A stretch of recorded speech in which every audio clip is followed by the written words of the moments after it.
Picture the Nile at dawn, a ribbon of life flowing through the arid land. For thousands of years, its banks have witnessed the quiet rhythm of daily life. Here, a young scribe named Hori carefully mixes his ink, his papyrus scroll waiting. Not far away, a weaver named Tia rhythmically works her loom, her skilled hands creating vibrant patterns in linen. Their lives, like the river, are about to merge. This is not a story of pharaohs or gods, but of two ordinary people, and how they came to build a life together. In ancient Egypt, marriage wasn't a grand ceremony in a temple, it was a deeply personal journey that began, quite simply, at home.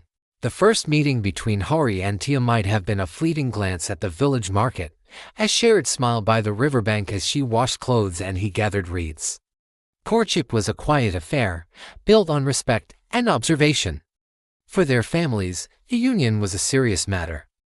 Hori's father would visit Tia's family, not to buy a bride, but to offer a bride price.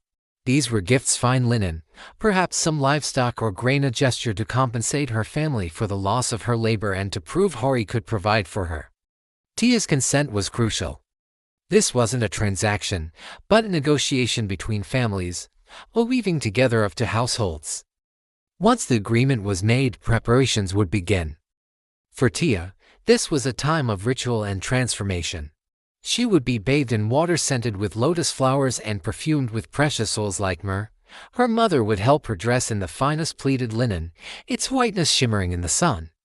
Kohl would be carefully applied to her eyes, not just for beauty, but as a protective ward against misfortune.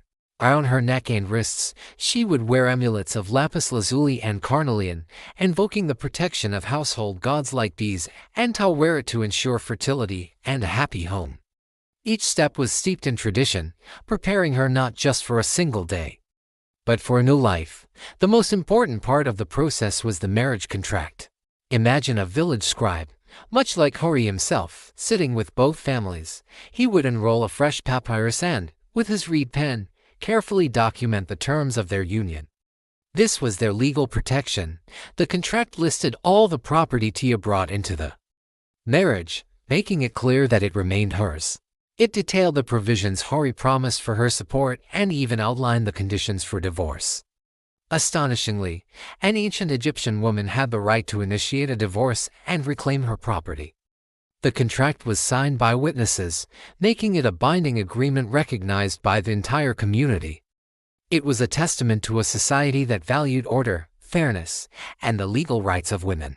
The wedding day itself was beautiful in its simplicity. There was no priest, no temple, no divine blessing. The marriage began the moment Tia left her father's house and stepped over the threshold of Hori's home, which was now their home. This was the pivotal act. Friends and neighbors would gather, not as silent observers, but as joyful participants. The air would fill with the music of flutes and the rhythmic clapping of hands. There would be feasting: bread, dates, roasted fowl, and plenty of beer.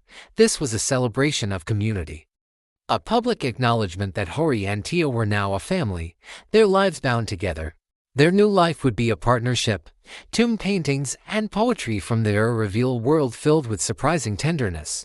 We see couples holding hands, sharing a meal, or a husband lovingly placing a lotus flower in his wife's hair. Hori would spend his days at his scribe's duties, while Tia managed the household: baking, brewing, and weaving. They would honor their household gods together, leaving small offerings to ensure peace and prosperity. Their greatest hope was for children, who would care for them in old age and ensure their legacy continued. But what if their life together faltered? Divorce was a practical, straightforward process. If the union failed, the contract's terms were enacted. Tia would take back the property she brought with her, along with any divorce settlement agreed upon. There was little social stigma. Both were free to remarry. It was a calm and orderly dissolution, reflecting the Egyptian preference for balance and resolution. In ancient Egypt, marriage was not an event blessed by a god in a temple. It was blessed by life itself, by the daily routines and shared moments along the Nile. It was the simple, profound act of two people choosing to build a home, create a family, and walk together toward the setting sun.